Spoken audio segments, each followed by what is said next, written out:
Welcome back to Balanced Health. Today we're talking about gum disease with our special guest, Dr. Ron Shefdore.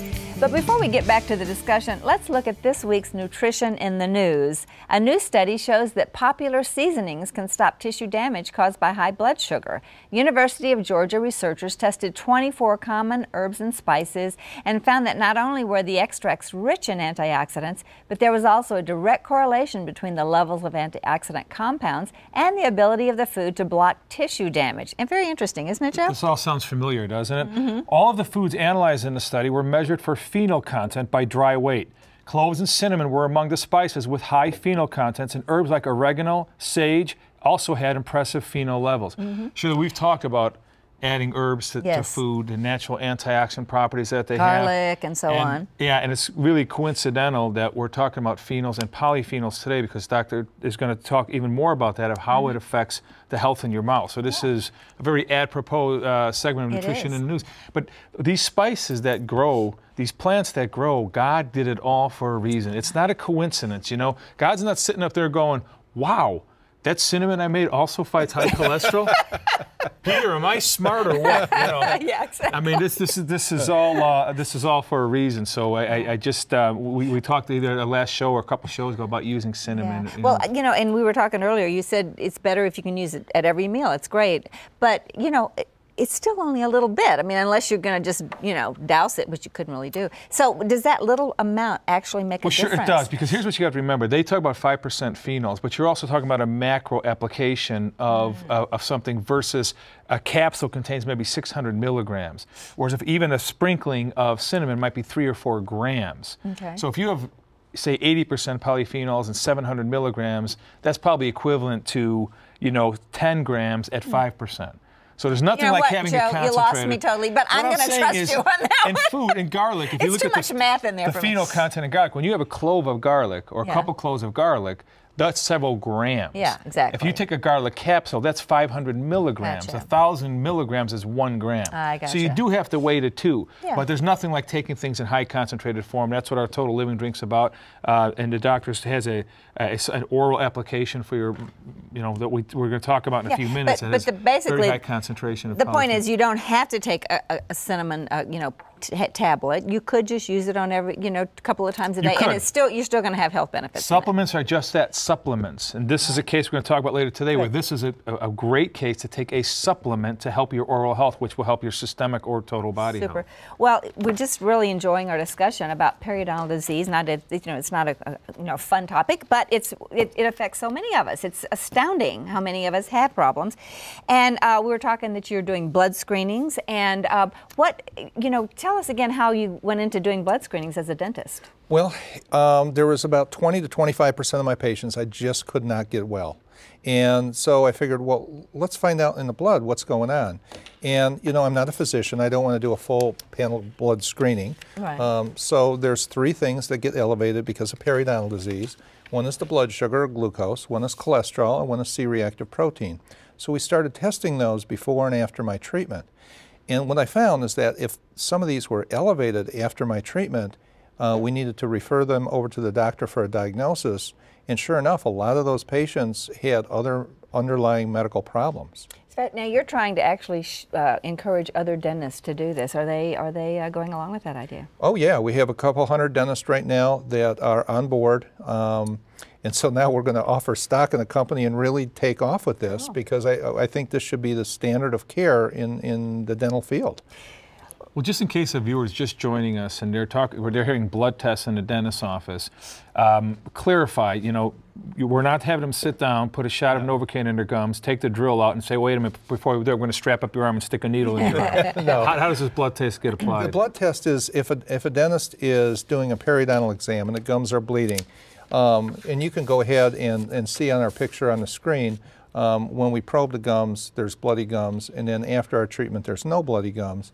But if there's bloody gums, then that's an indication that we really need to do some blood tests. And it's a finger stick test, just a few drops of blood. And let's talk about periodontal disease for just a moment. How do you treat it?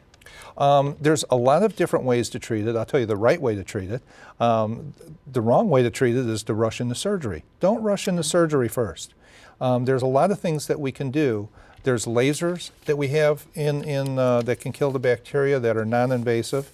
We have better products. The closest to mouthwash was developed by a periodontist, which is a gum specialist, and it kills the anaerobe bacteria that cause this problem. Okay.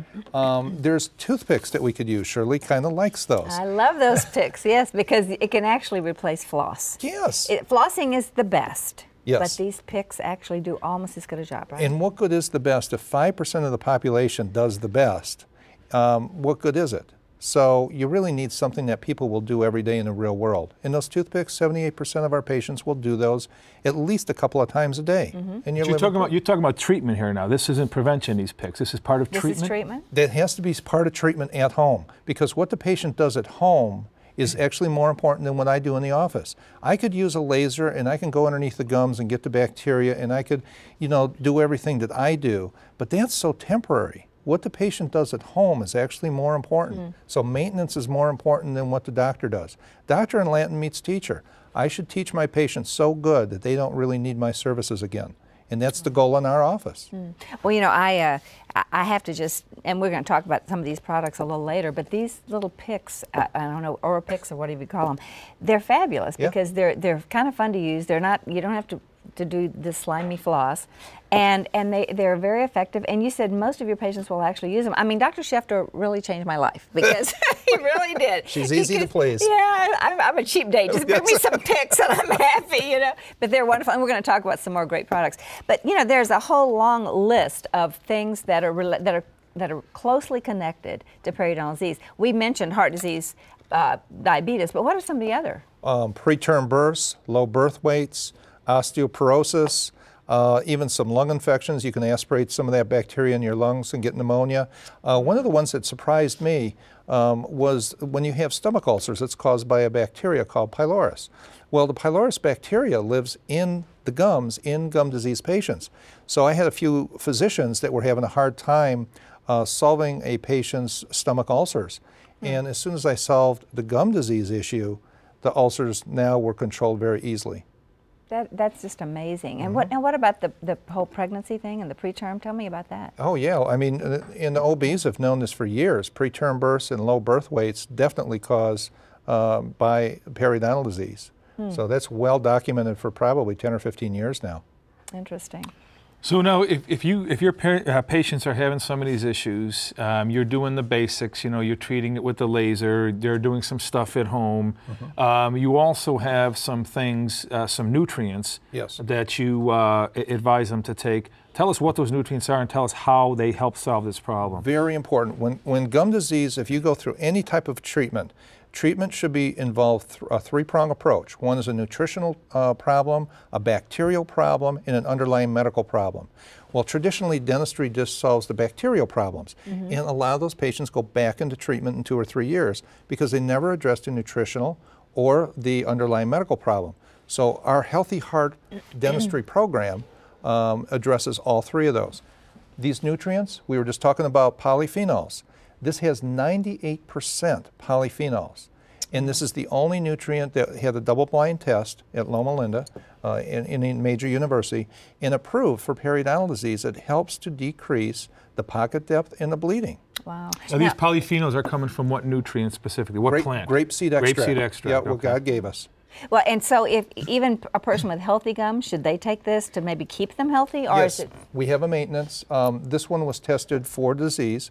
And then we have a maintenance that the only difference between the two is the maintenance doesn't have echinacea. Oh, okay. Yeah, echinacea, is an episodic right, and scenario. you don't need that as a not maintenance. an ongoing situation. So, what does somebody take a couple of those a day? Yeah, what we like to do is 2 in the morning and 2 in the evening with dinner, and we also promote taking a real high absorbent calcium supplement too. Now, we include grapeseed extract, which is the polyphenol, but when you add black pepper, it dilates the the blood vessels and increases absorption about another 40%. So this works so good. Is black pepper good for you then? It's awesome. It's awesome. It's my favorite spice. Yeah, go ahead. It'll dilate the blood vessels. Anything else that you wanted to tell us about here?